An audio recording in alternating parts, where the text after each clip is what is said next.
Height and distance का 12 number question देखते हैं। 7 मीटर ऊंचे भवन के शिखर से एक केबल टावर के शिखर का उन्नयन कोण 60 है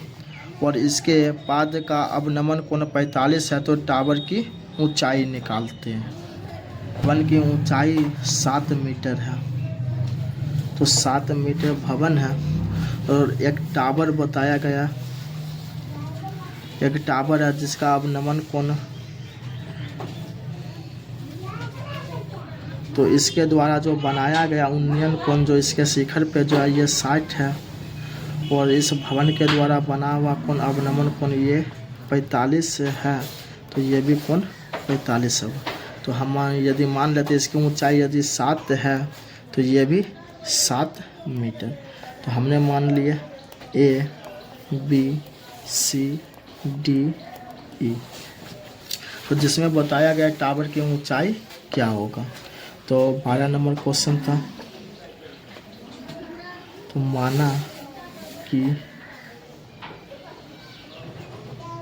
टावर की ऊंचाई जो है वो सी डी प्लस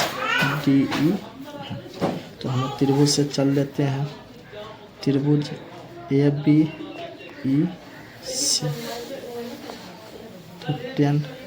45 से बराबर P bye B.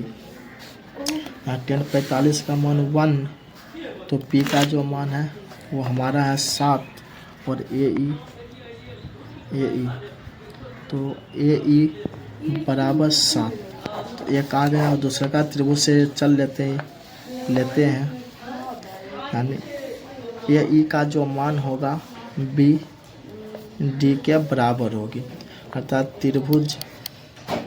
B C D से, तो 10 60 बराबर पी बाय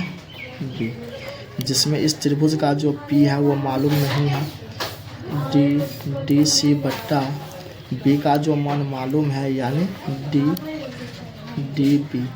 तो यहाँ पर डी सी बट्टा जो इसका जो मान है ए ई के बराबर है 7 और इसका मान है √3, तो कोना कोनी गुना हुआ डी सी बराबर 7√3। तो हमें पूछा गया कि टावर के संपूर्ण ऊंचाई क्या होगा। तो टावर की ऊंचाई जो है वो कितना है, C D plus D E, तो बना लेते हैं सी डी का जो मान है 7√3 प्लस और डी सी का जो मान है यानी डी सी का मान वो है 7 मीटर, तो 7 दोनों से कमा लेंगे तो 7 + 1 हमारा 7।